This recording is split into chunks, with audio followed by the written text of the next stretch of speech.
sou Rui Ataíde e hoje tenho o prazer de ter como convidado o Presidente da Comissão Política de Ilha Terceira do PSD, o Engenheiro António Ventura. Engenheiro António Ventura, obrigado por ter aceito o convite do Inconcreto. Sr. Engenheiro, daqui a um ano teremos eleições para a Assembleia Legislativa dos Açores. Nos últimos 3 atos eleitorais para esta Assembleia, o PSD Terceira tem praticamente mantido o mesmo número de mandatos, tal como apresentou os mesmos candidatos. Como Presidente da Comissão Política de Ilha, que estratégia pretende ter na elaboração da lista à Ilha Terceira de forma a obter uma vitória já em 2012? Bom, antes de mais, um olá a todos os que nos veem e nos ouvem e saudar pela iniciativa, que eu acho que é uma iniciativa de salutar, é benéfica e vem encontrar aquilo que o PSD reivindica há imenso tempo, que é a existência de massa crítica, ou seja, com uma consciência que possa avaliar, possa ser o meio interlocutor para que as pessoas possam fazer a sua análise e tomar a sua decisão. E, obviamente, o que vocês jovens estão a fazer, e quero felicitá-los por isso, é permitir que as pessoas possam decidir de acordo com aquilo que são as perspectivas, aquilo que são as soluções e aquilo que é, de facto, a análise do partido político, neste caso o PSD. Bom, em concreto, e o Bloco também é em concreto, mas em concreto, à sua questão, obviamente o PSD tem mantido o mesmo número de deputados, mas tem aumentado o número de votos. Nas últimas eleições regionais, nós ficamos a cerca de 200 votos de eleger mais um deputado. Há aqui uma tendência de crescimento do PSD em número de votos e uma tendência de mingar relativamente ao caso em concreto do PS. Bom, qual é que é a estratégia política? O PSD vai identificar um conjunto de temáticas e de situações que têm a ver com a Ilha Terceira e irá escolher, dentro daquilo que é o seu panorama político, dos que estão mais chegados, mas também dentro da sociedade civil, porque os partidos naturalmente têm que ter uma parceria com a sociedade e com as pessoas. O diálogo político não se esgota nos partidos políticos. Aliás, os partidos políticos, por vezes, se refugiam muito naquilo que é o seu pensamento e naquilo que é a sua análise e naquilo que são as suas soluções, podem cair num erro estratégico que é estar fora daquilo que é a ansiedade e a ambição da sociedade. E, portanto, este casamento com a sociedade e com quem faz a opinião, acima de tudo, porque quem faz a opinião na Ilha Terceira é, obviamente, quem está atento aos problemas, quem tem um pensamento crítico para trazer a bem da governação. E governar é fazer opções, é escolher entre uma situação e outra situação.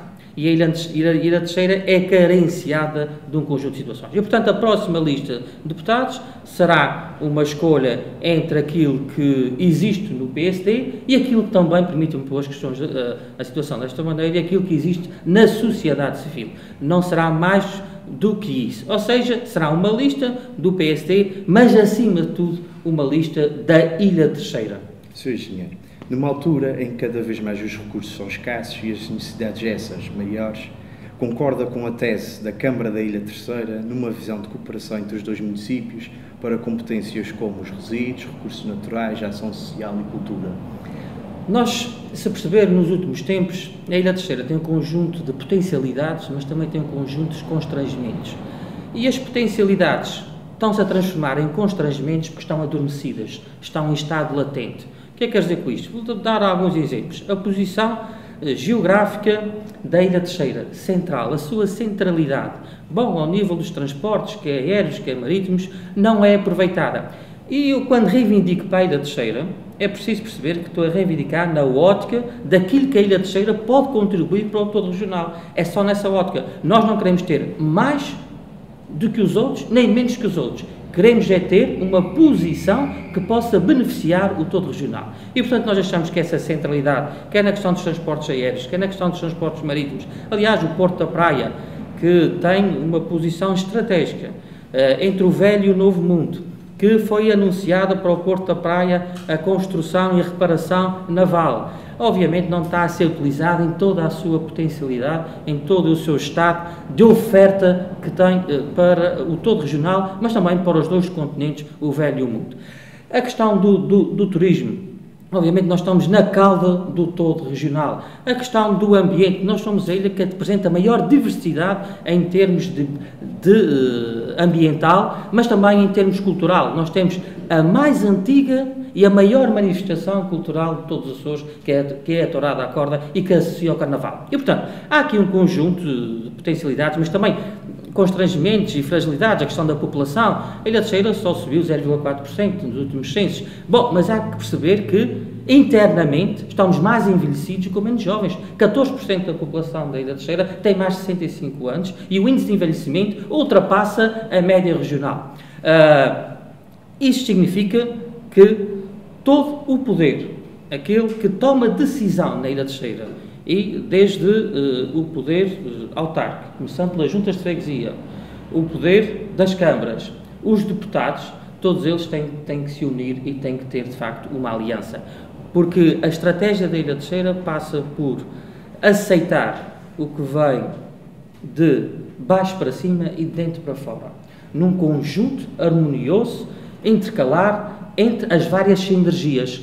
A Câmara, no caso, que me falou das duas câmaras, a Câmara de Angra tem determinadas sinergias, a Câmara da Praia, eu identifico que tem outras sinergias.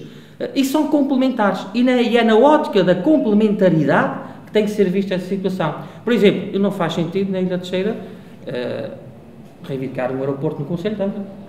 Como também, se calhar, não faz sentido, e isso é uma questão que tem que ser repensada, a questão do Cais de Cruzeiros, quando temos potencialidades grandes na praia. E, portanto, é na ótica da complementaridade e na ótica da própria geografia da ilha, porque nós estamos a 20 minutos de qualquer ponto, a ilha tem, de facto, uma geografia que permite essa distância, pequena distância e essa complementaridade que tem que ser vista. Atenção. A aproximação entre câmaras municipais, entre juntas de freguesias e, obviamente, ou seja, numa ótica do poder autárquico, mas também no poder regional com os deputados, e somos 10 deputados na Ilha Terceira, é fundamental que exista.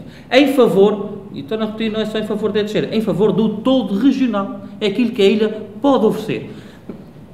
Obviamente que a Ilha Terceira apresenta outras potencialidades, a potencialidade do relacionamento externo. O caso da base das Lajes põe-nos também no mapa do mundo e pode criar, de facto, alianças políticas à escala internacional e está a ser pouco utilizada.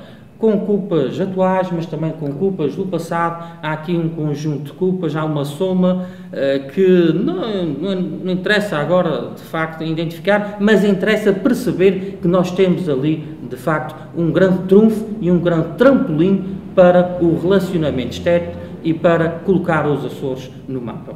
No último Conversas em Concreto, o Dr. Artur Lima pôs em causa a necessidade de termos no Concelho de Angra as 5 freguesias urbanas. Como vê a reorganização do mapa autárquico?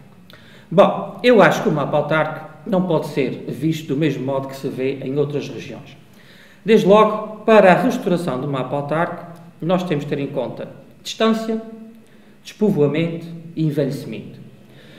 Na Ilha Terceira, o mais simples e o mais fácil é dizer que das 5 freguesias urbanas, no caso, por exemplo, do Concelho de Angra, as 5 freguesias urbanas, podemos transformar isto numa única freguesia. Mas repare-se, por exemplo, eu não estou tão certo que seja assim, porque a freguesia da Sé, por exemplo, é a que foi mais atingida na Ilha Terceira pelo despovoamento e é a mais envelhecida. E, portanto, eu acho que é preciso refletir e debater na ótica do envelhecimento, da distância e do despovoamento. Só assim é que faz sentido que o poder local, que é aquele poder que está mais perto dos cidadãos, que é a primeira porta que as pessoas podem bater, que de facto é a face dourada da política, que é aquele que tenta resolver os problemas o mais rapidamente possível às pessoas, este assunto tem que merecer um amplo debate, não só dos partidos políticos, mas também de toda a sociedade. É necessário envolver a sociedade nesta reflexão. Nos últimos dias temos assistido a diversos debates sobre o futuro da RTP Açores. O PSD Açores defende uma sociedade anónima composta por capitais do Estado, da região e de instituições representativas da sociedade civil. Numa região dispersa por 9 ilhas, em que é difícil fazer televisão devido aos custos associados a esta dispersão, acha que a sociedade civil açoriana está desperta a financiar uma entidade que continuará a ter o serviço público como base de funcionamento?